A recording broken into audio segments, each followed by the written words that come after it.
The conference room lights hum above the long glass table, as the screen freezes on the final slide of the pitch deck, a bright logo blooming like a sunrise over a dark city. Joanna sits near the end of the table with her notebook open, and her fingers locked together so tightly that her knuckles ache.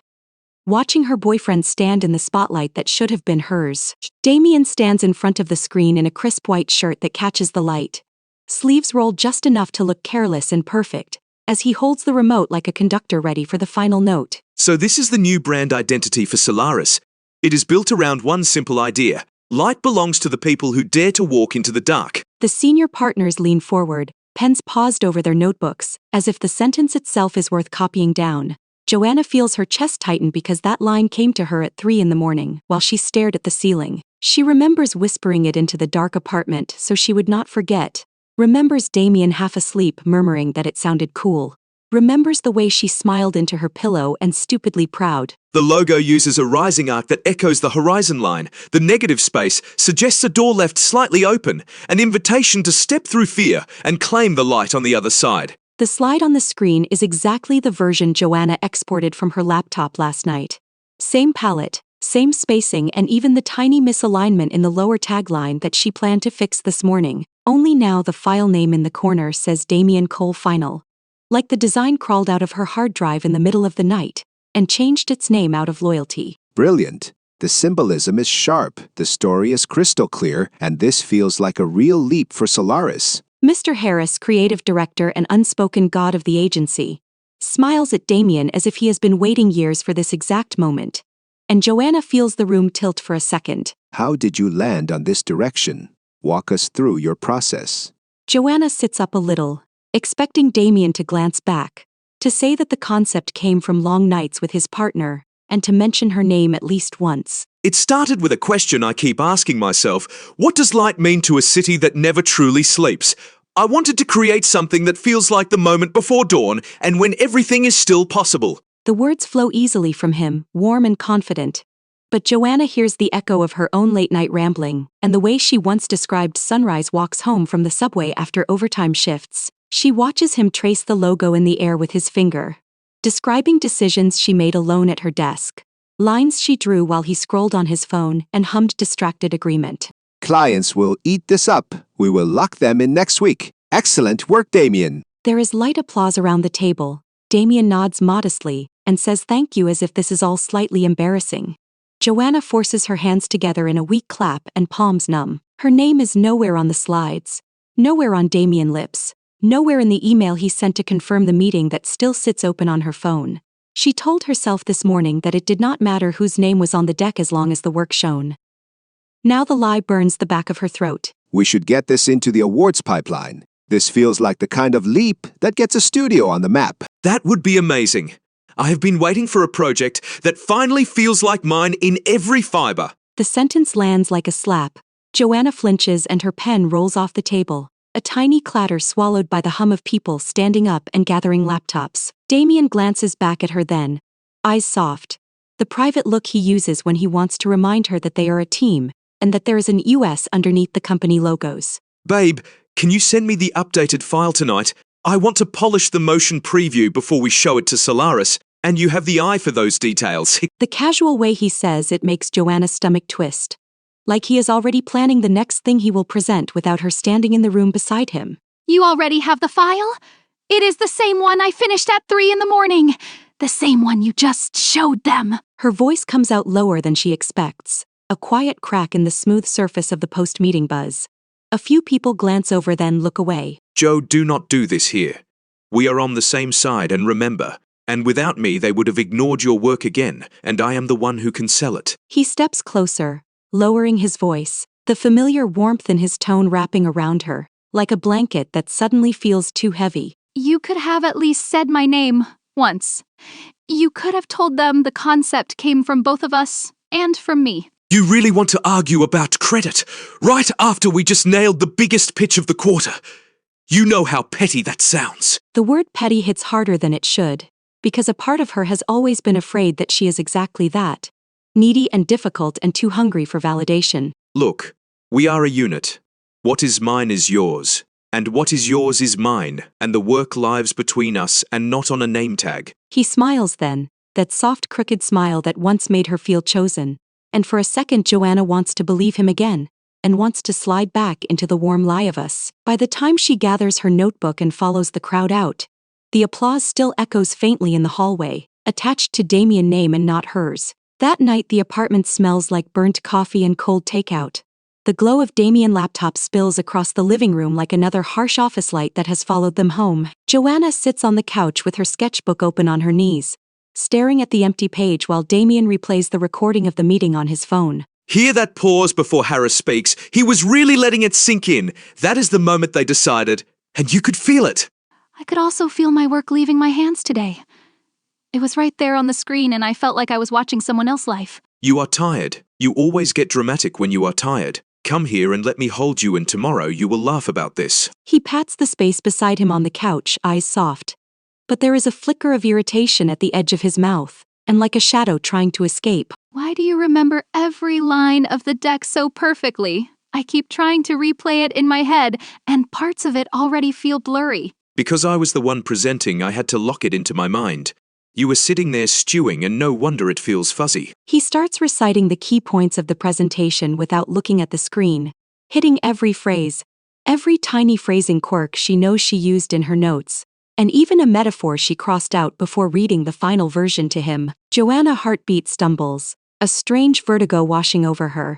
She searches her own mind and finds only blank space where the detailed steps of her process should be. It feels like someone has quietly opened a window inside her skull and let the night air steal a handful of pages from the story of her day. You trust me, right? We are building this life together, and the portfolio and the future, and I am just better at being the face of it. I want to believe that, I really do.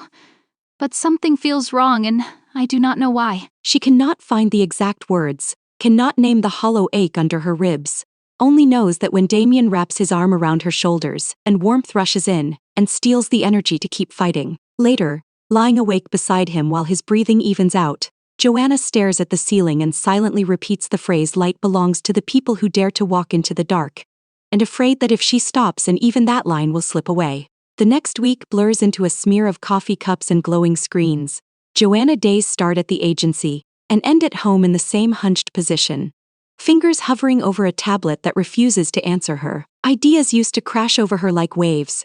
Now they arrive thin and slow, like someone has built a dam inside her head and left only a small crack for water to seep through. Meanwhile, Damien's inbox fills with congratulations. Solaris signs the contract. A trade blog posts a glowing profile calling him the new voice of human-centered design. The article uses phrases Joanna has written in her own project journals, words she is almost sure she never said out loud to anyone. She scrolls through the comments until her vision blurs, heart pounding in a slow, heavy rhythm that matches the tap of Damien's foot as he reads over her shoulder. You are doom scrolling again. This is good news. It means we are finally being seen, and do not twist it into something ugly. I am just trying to remember when you started using that line about design as shared memory. It feels familiar, like something I wrote once. Memory is shared. That is the point. You inspire me and I shape it, and that is what partners do. He kisses the top of her head and walks away to answer another email. Joanna stares at the blinking cursor on her new brief until the words blur into meaningless static. At lunch she escapes to a small cafe 3 blocks from the office, the kind with wobbly tables and overwatered plants. A place that used to feel like a secret pocket of oxygen in her day. Today even the sunlight pooling on the chipped tiles cannot cut through the fog in her head. She flips through her sketchbook and finds only half-formed lines. No spark behind them. You look like someone just told you inspiration has been outlawed. What did I miss? Summer drops into the seat across from her with the easy confidence of someone who has never once doubted her right to occupy space. Curls piled on top of her head. Eyeliner sharp enough to cut glass. You are early, or I am late. I cannot remember which. We said 12:30, which means I am on time, and you are losing track. That is my field diagnosis. Summer flips open her own tablet and pulls up a deck. Bright, playful layouts for an indie clothing brand. Every slide stamped with her unapologetic style. So, rumor from upstairs says Damien just saved Solaris and is about to be crowned office golden boy. Congratulations to you both, and I guess. I do not know if congratulations is the word. It was my concept, my deck, and he just presented it. Just presented it. You hear yourself. And presentation is nothing without the work behind it. And your fingerprints are all over that style, and I could spot it from a mile away. Joanna's stomach twists again when she hears the phrase fingerprints. She thinks of smudges wiped away from glass, of evidence erased. He says we are a unit, that what is his is mine, that credit does not matter as long as we both move up. Funny how that speech always seems to benefit the one whose name is on the award. Has he ever actually pushed for you to be lead on anything? Joanna opens her mouth, then closes it. She tries to recall specific conversations and moments when Damien fought for her in meetings, but the memories slip through her fingers like water. Look at this. I pulled his old student portfolio from the archive for a laugh. This is Damien before he met you, and this is Damien now. Summer swipes between two folders, the early work clumsy and generic, the new work sleek and hauntingly familiar and full of soft gradients and quiet tension that used to be Joanna's signature. People grow, sure. But this is not growth, and this is a personality transplant, and it is like he put on your brain as a costume. You think he is copying me on purpose? I think he is soaking up everything you say and claiming it as his own. And you are letting him because you keep telling yourself it is romantic. The word romantic tastes sour in Joanna's mouth. Scenes flash through her mind, late nights when she poured out half-formed ideas while Damien nodded and said that is brilliant and leave it with me. She remembers waking up the next morning unable to recall her own train of thought. But Damien would stand at the kitchen counter, mapping out a full campaign like the idea had sprung fully formed from his head. Lately it is not just ideas. I was telling him about a childhood memory the other night. The first time I drew a logo on my school notebook and yesterday he told the same story to someone else as if it was his. Wait! He took your literal memory and retold it in first person. That is beyond weird, and that is like identity theft from the inside out. Joanna laughs weakly, but the sound dies in her throat, because the more she tries to replay the original memory, and the more it feels like a movie she once watched, instead of something she lived. This is not healthy, Joe. Creative overlap is one thing, but you are talking about feeling hollow and about not remembering your own work, and that is a red flag the size of a billboard. If I confront him, and I am wrong, I ruin the one relationship that makes sense in my life. If I stay quiet, and I am right, and I keep disappearing. You do not have to decide today. Just start paying attention. Write things down and keep copies and treat your own mind like evidence you need to protect. Joanna nods and flips to a fresh page. Summer words lodge somewhere deep, heavier than the lunch they barely touch. That night, Joanna buys a new notebook on the way home. A cheap spiral with a bright red cover that hurts her eyes. She writes the date at the top in big shaky letters. She writes down every idea that crosses her mind, every phrase, every color combination, and every half-baked concept. And she even notes the exact time and what song is playing on the radio. When Damien gets home, he kisses her cheek and jokes about her becoming old school with pen and paper. She laughs it off and closes the notebook before he can peek. Solaris wants a second phase already, something more immersive. We need to push the concept into motion and space, and any of your magic storms brewing in there. Maybe I have some thoughts. Nothing ready to share yet. She feels his curiosity prickle against her skin, like static. But for the first time she keeps the ideas behind her teeth and letting them sit on the page instead of in his hands. In bed, Damien wraps an arm around her waist and pulls her close. His voice low and lazy as he talks about billable hours and future trips they will take once the bonuses hit. Joanna listens with half her mind, the other half silently repeating the concepts she wrote down, clinging to them like a swimmer holding a life ring. In the morning she wakes with a sharp headache, the red notebook still on the nightstand. Relief floods her when she opens it and sees the words staring back in proof that they are still hers. A week later, Joanna decides she is done feeling crazy. If there is nothing wrong, she will prove it to herself. And if there is, and she will finally see it instead of feeling it in the dark. On Friday afternoon, she tells Damien she needs a solo night to finish a freelance brief. He grins and says he will bring home dessert as a bribe for later. As soon as the apartment door closes behind him, she moves quickly, heart pounding in her ears. She pulls a small audio recorder out of the drawer, where they keep spare batteries and old phone chargers. Hands trembling, She tucks the recorder under the couch, angles the tiny microphone toward the center of the room, and checks the battery twice before hitting record. She leaves her red notebook on the coffee table, open to a fresh page, and writes at the top in careful block letters and concept test and private. Then she talks. Solaris Phase 2. What if the campaign follows a single beam of light through the city, bouncing off windows and catching on puddles and turning strangers into a temporary constellation? The installations could use motion sensors. Maybe the light reacts to heartbeats. The more people gather and the brighter it gets, and like collective courage. She sketches as she speaks, lines scratching across the page. She describes color shifts and sound design and the feeling she wants people to carry home in their ribcages after walking through the experience. Her chest feels light for the first time in weeks, the ideas rushing fast and clear. She keeps her eyes on the page and her voice steady and pretending no one is listening. But the cheap little device under the couch. After an hour her throat is dry and her hand cramps. She tears the page out of the notebook, folds it and slips it into an envelope that she hides in the lining of her old portfolio bag. She leaves only the words concept test written on the next blank page. Then she stops the recording, rewinds a few seconds to check that her voice is clear, and then presses record again. When Damien comes home with a box of fancy pastries, Joanna pretends to be drowsy from work. She lets him talk about his day while she leans into his side on the couch. Harris wants something big for the Solaris follow-up. They are already hinting at award submissions. We could really turn this into a signature style. Maybe we should rest for one night. My brain feels like a fried circuit board. Damien laughs and brushes hair from her face, his fingers lingering at her temple, a faint tingling racing down her spine like the memory of static shock. Fine.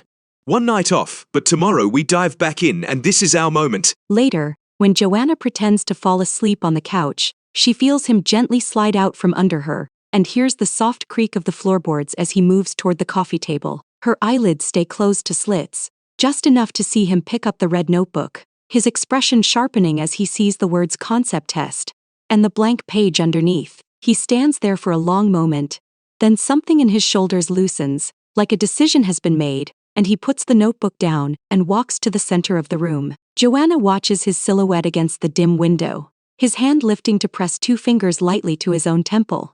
The way someone might soothe a headache. The air hums, a vibration so soft she is not sure if it is real or just her heart pounding.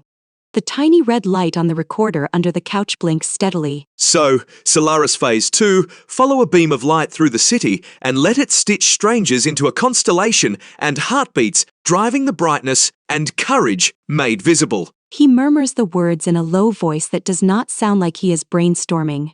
It sounds like recitation, like he is reading straight from her skull. You are a genius, Joanna, my perfect little lighthouse. You never even know how bright you are. Heat blooms in Joanna's chest, not the good kind.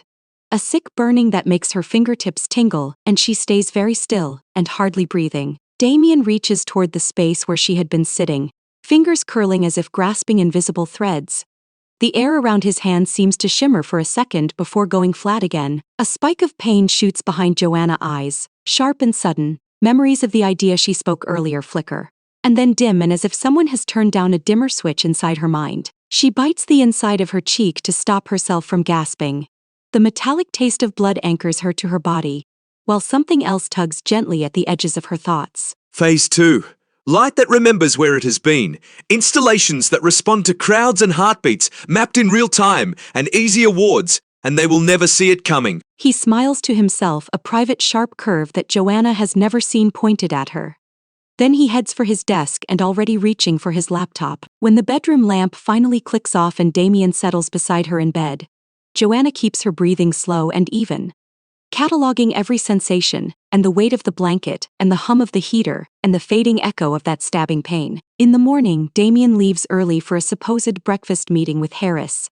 Joanna waits until the door shuts, then rushes to the living room, and grabs the recorder with shaking hands. She rewinds to the middle of the night and presses play. Her own voice fills the room at first, bright and eager as she sketches the light through the city, and then the sound warps into a faint crackle like static on an old radio. Underneath the crackle she hears Damien's voice, low and reverent, repeating her concept almost word for word, and each sentence sliding out of him with the ease of a bedtime story he has told 100 times. Between his phrases there is another noise, a soft rising whine that makes her teeth ache, like electricity trapped in glass, and the recorder distorts around it, as if the sound is too strange to process. Then she hears the line that breaks something open in her chest. Damien whispering thank you for the gift. Joanna, and keep dreaming for me. Her legs give out and she slides down the side of the couch. Recorder clutched to her chest. Tears blurring the room into streaks of light and shadow. When the tears slow, she drags herself to Damien's desk and starts searching. Driven by a cold mechanical focus that feels borrowed from someone stronger. In the bottom drawer she finds an old leather notebook tucked under tax documents.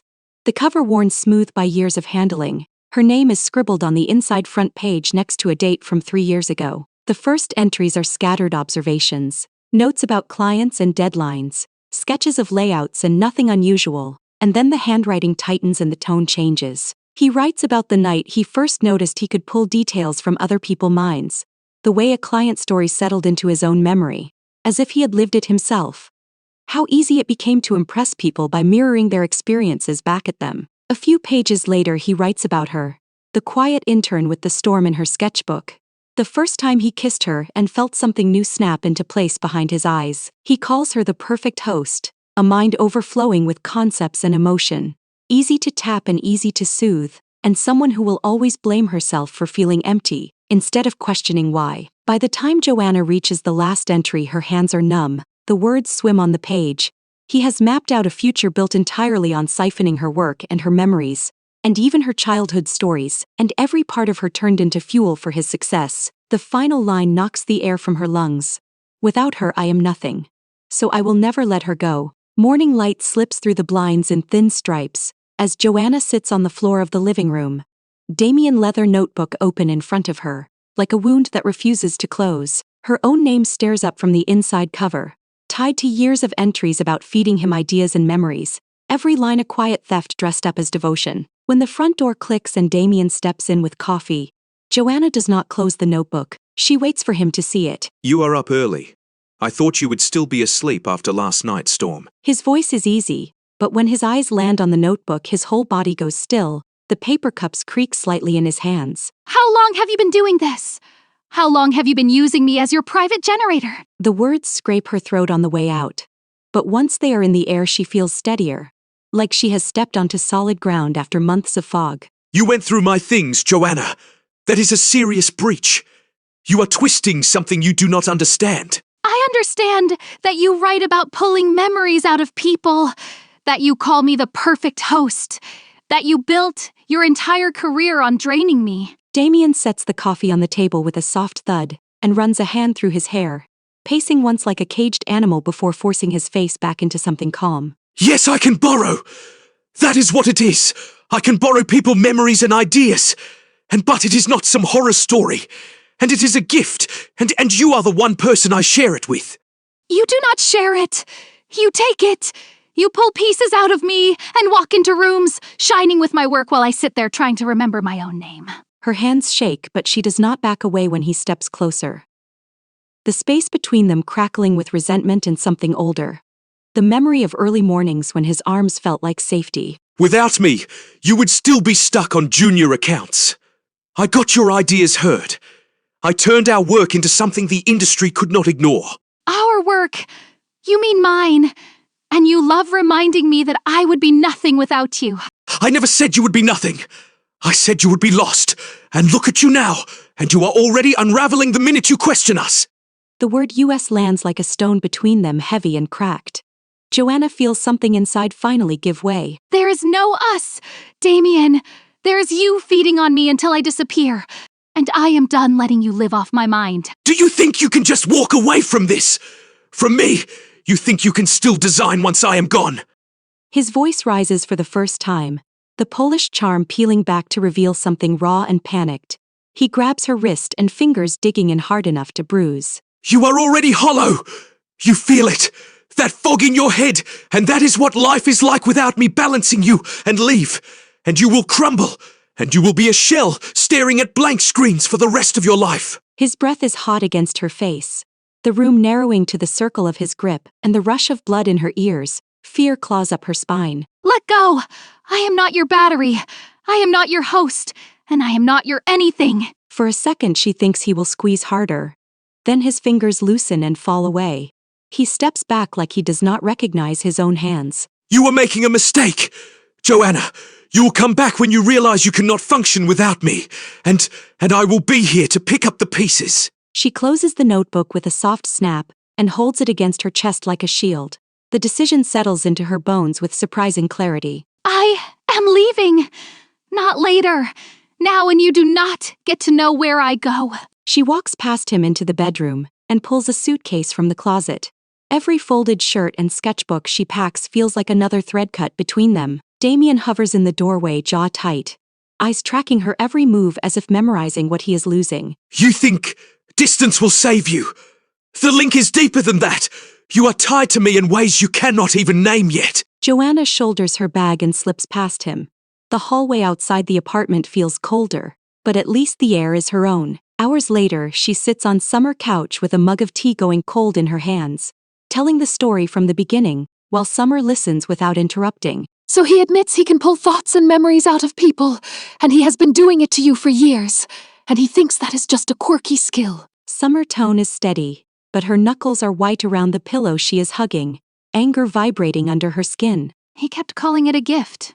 He said, I should be grateful to be part of something bigger. I kept thinking if I complained I would sound ungrateful and small. You are not small. He just needed you to feel that way, so you would not notice him feeding on you. This is a predator mindset, dressed up in romance. Joanna leans back into the worn cushions, exhaustion settling into her bones, now that the adrenaline is fading. The room feels safe, but her head still buzzes with static. How do I get him out of my head? Summer, not just the memories and the actual link, and I can feel it and like a cord wrapped around my mind. If this was a normal situation, I would say you block him.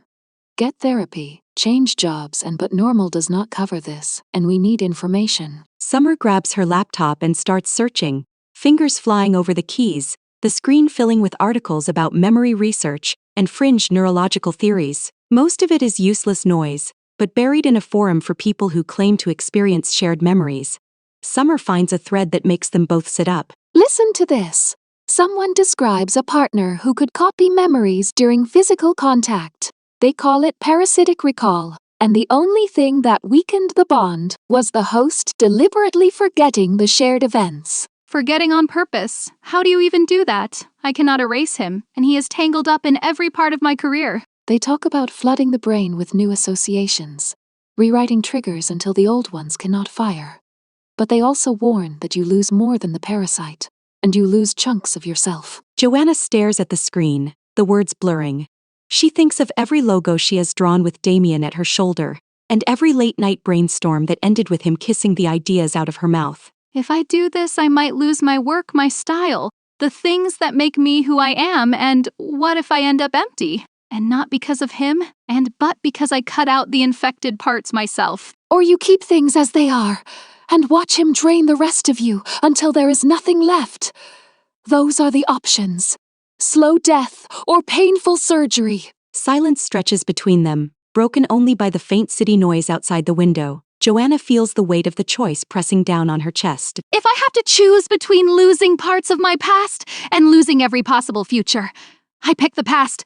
I would rather start from zero than keep living as a shell he owns. The words surprise even her, but as soon as she says them, something inside unlocks, a grim, quiet resolve sliding into place where fear used to sit. Then we make a plan. You will not go through this alone. We will find a way to burn out the link without burning you down with it. Summer reaches across the couch and squeezes her hand, the simple pressure more grounding than any promise.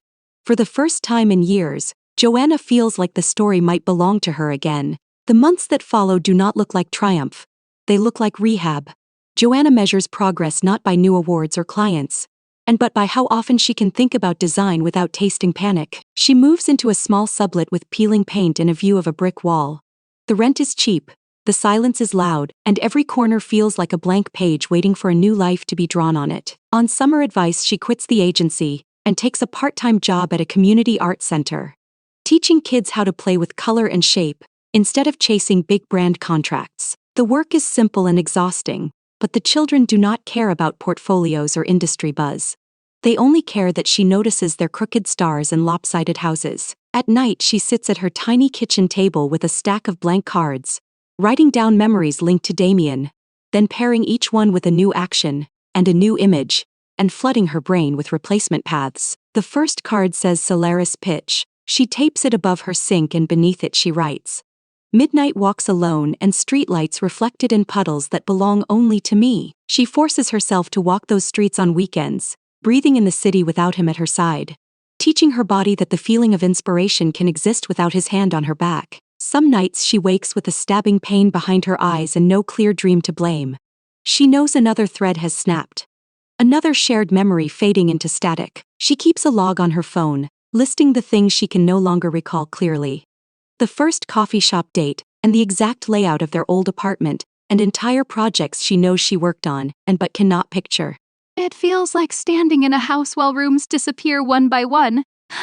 I know there used to be doors there, but now there is just blank wall. She tells this to Summer over late-night calls, voice hoarse from teaching, and from fighting her own mind.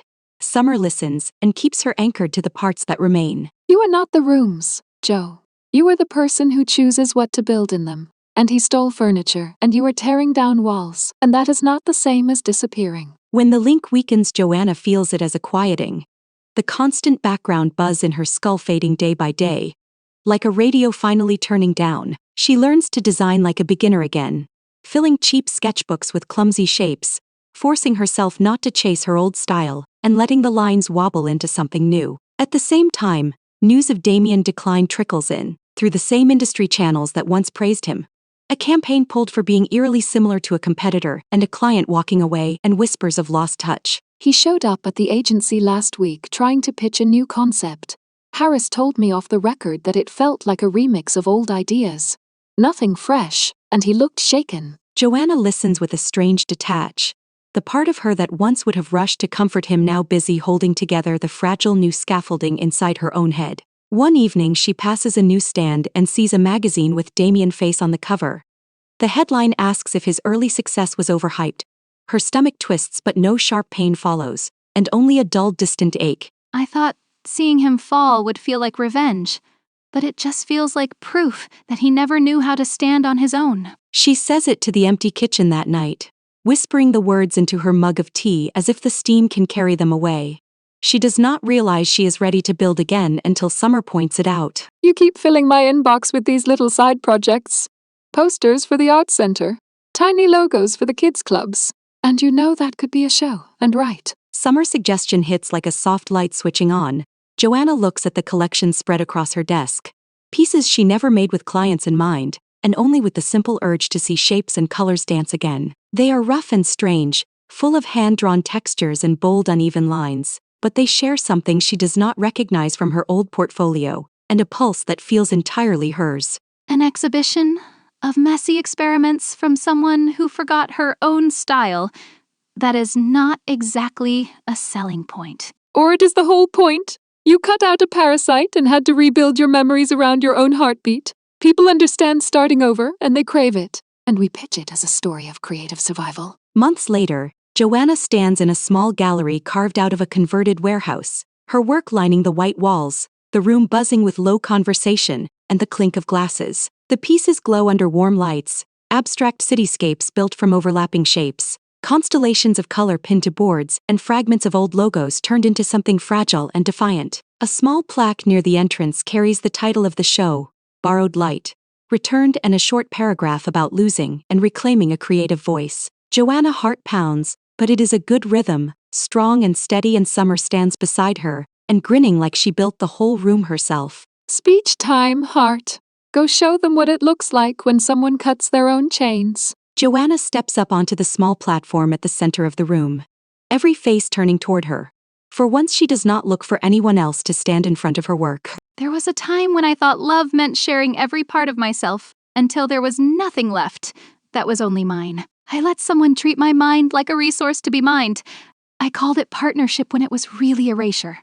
I thought being needed was the same as being loved. I had to let go of pieces of my past to get free. I had to forget shared memories to stop being a host. It hurt, and it still hurts. but standing here with work that came from my hands alone, and I finally feel whole. If you see yourself in any of this, if you feel hollow in rooms where you are told you are lucky to be, I hope you remember this, and you are not a battery, and you are not a cage, and you are allowed to walk away and start again. Applause rises around her, not thunderous, but warm and steady, and a sound that wraps around her without pressing down, and Summer whistles loudly and making her laugh into the microphone. Near the back of the room, a man in a dark jacket stands half hidden in shadow. Damien watches with eyes ringed in tired lines, his posture smaller than she remembers. He looks at the work on the walls with something like hunger. But when Joanna meets his gaze across the distance, there is no pull and no ache, and only a faint recognition, and like seeing a building from a city she once visited and barely recalls. He opens his mouth as if to call out, then seems to think better of it. He slips back through the door into the night, and swallowed by the crowd outside. Joanna does not follow.